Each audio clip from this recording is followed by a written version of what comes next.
The most shocked person in that Vegas arena that night wasn't watching the numbers on the scorecards flash up on the screens. Merab Dvalishvili was sitting there in his corner, still bleeding, still conscious, confronted with a version of Petr Yan he thought he'd already broken 2 years before.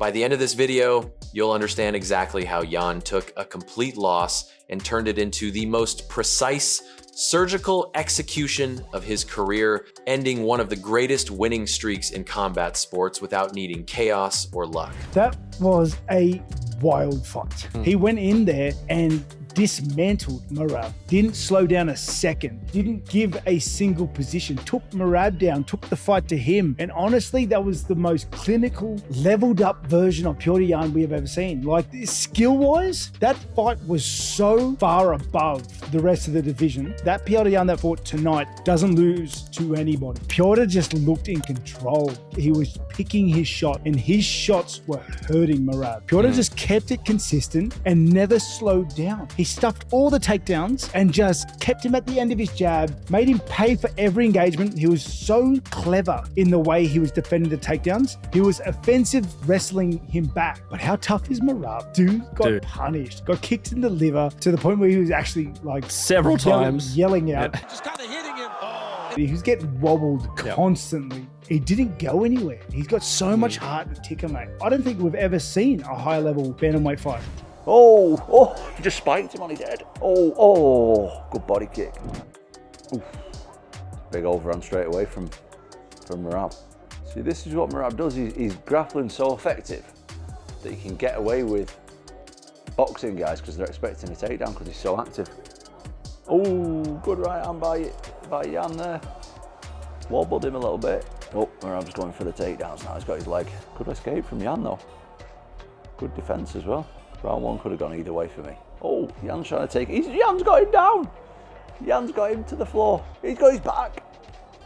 Rolls out of it. Merab ends up on top. Yan rolls out of it as well and gets to the top. What is going on? Don't know who won round two. Could have been anyone's again. Oh, he just spiked him on his head. These two are absolutely going for it. It's amazing. He's got him up. He's taking him for a walk. What's he gonna do? He's gonna drop. Oh yeah, he's dropped it. Sweet. Oh, beautiful. That's a stay. Oh, yeah. Oh my caralho.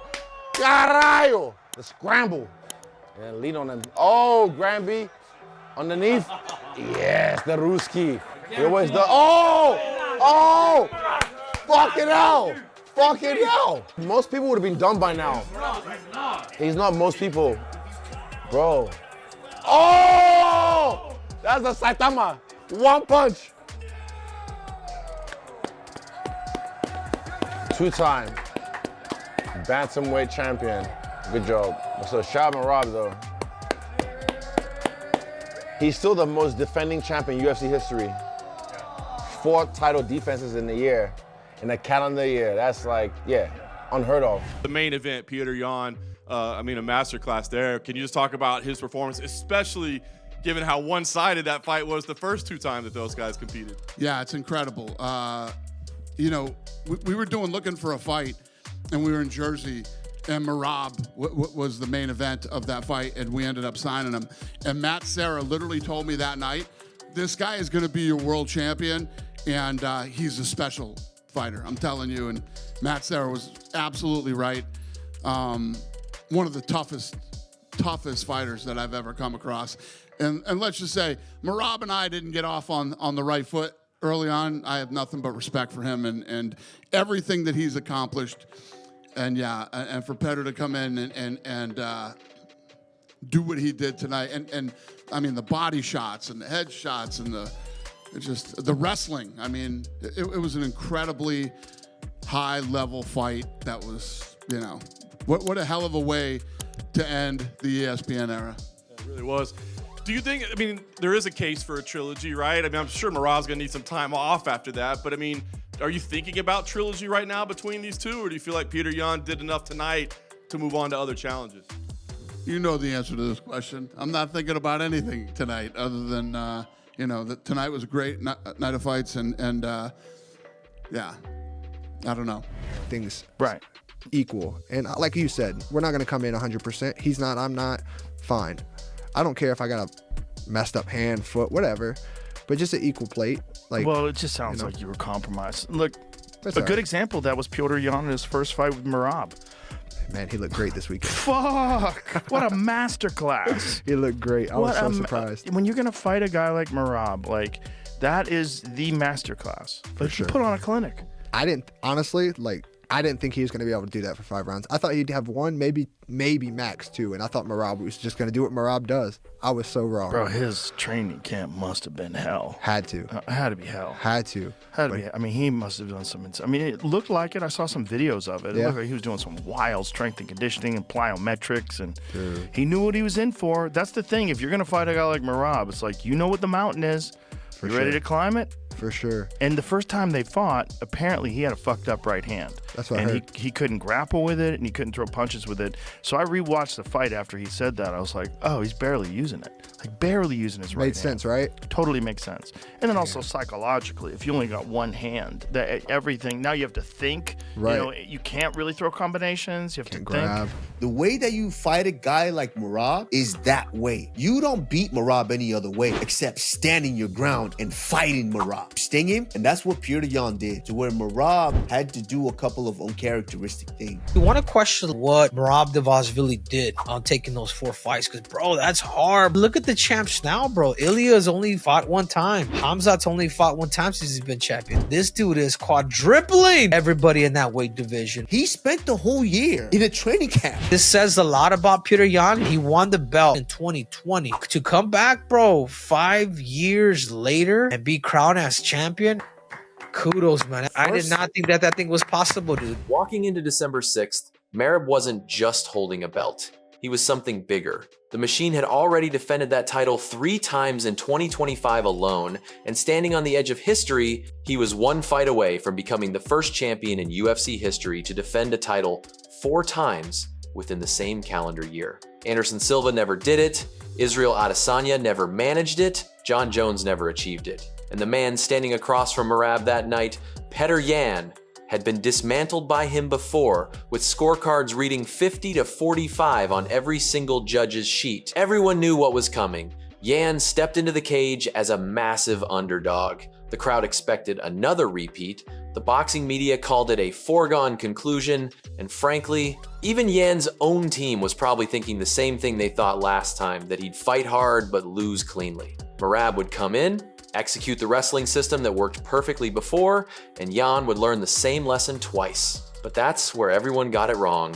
Yan spent 2 years doing something most fighters don't do after a loss like that. In their March 2023 fight, Merab set a record that still stands: 49 takedown attempts. He converted 11 of those into position, landed 147 significant strikes while Yan managed 75, and maintained a pace that averaged nearly 2 takedowns every single minute for 5 rounds straight. It wasn't wrestling in the traditional sense, it was relentless, methodical pressure designed specifically to drain your will to fight long before the final bell. The first time through, it worked perfectly. What separates champions from everyone else, though, is what happens in the aftermath. Yan didn't live inside that loss. Instead, he fought Davison Figueiredo, a former flyweight champion who'd competed at the highest level and won decisively. He took on Marcus McGee months later, won that too.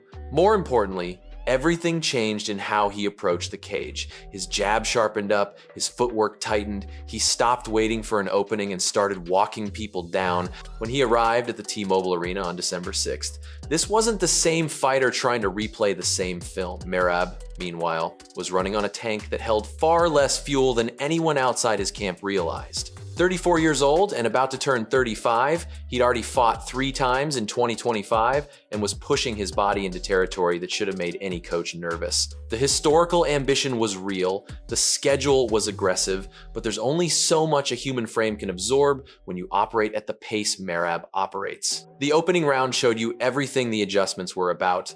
Dvalishvili pressed forward in exactly the same way, aggressive, levels changing, constantly hunting for that initial penetration. But Yan responded completely differently. Midway through the round, a hard right hand connected clean with Merab's face and knocked him back.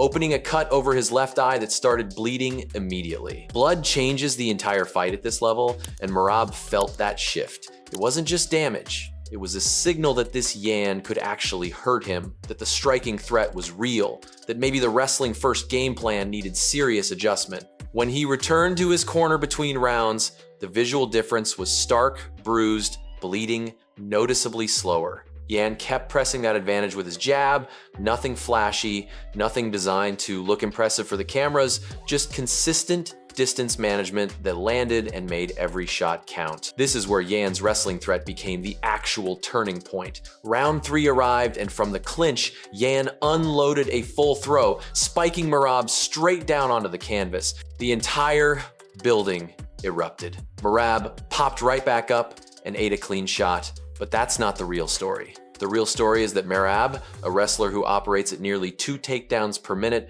was now defending takedowns instead of securing them. That single shift might have decided everything. Come the 4th round, complete control belonged to Yan. He didn't rush anything, he didn't fish for a finish. What he did was keep executing what was already working.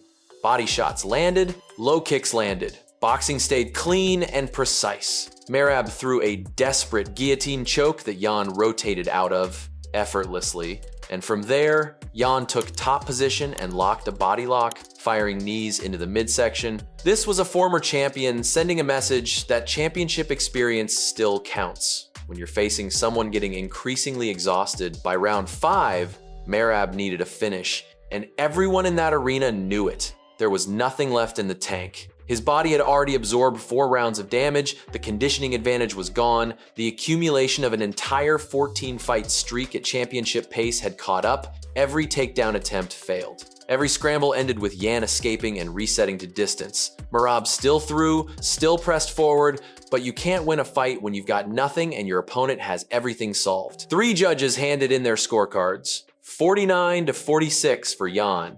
49-46 again, 48-47, unanimous decision. Yan had reclaimed a title he lost in 2021 to Aljamain Sterling by disqualification, ended a 14-fight winning streak that was chasing history, and reminded everyone in that building that preparation beats athleticism when you're talking about championship-level combat. What happened that night wasn't just tactics, it was psychological dominance executed perfectly. Yan entered a place where he'd been destroyed before by someone faster, stronger, operating at a pace that very few humans can match. He could have tried to out-wrestler the wrestler. He could have tried to match the pace. Instead, he fought mixed martial arts. He made his wrestling threat real enough that the striker became safer. He established his jab so aggressively that takedowns turned into risk instead of reward. He cut Merab early, which turned the warrior's psychology of relentless pressure into something more careful. When that final bell sounded,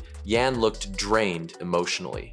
During his post-fight interview, he said exactly that. 2.5 years of chasing this specific moment, studying footage frame by frame, making adjustments, fighting his way back through a career stretch that included losses to Sterling twice, Sean O'Malley, and Merab. But he got here. Merab came 1 fight short of making history. If he'd beaten Yan, he would have been the first champion in the entire history of the UFC to record 4 title defenses within a single calendar year. Instead, his winning streak ends at 14 fights. And now he lives with that specific question. Every top fighter fears, what if I'd just taken more time? The difference between talking about greatness and actually delivering it comes down to this. Merab had the wins. Merab had the record. Yan had the answers. And when the gloves are tied and the fight begins, a good plan beats a record almost every single time.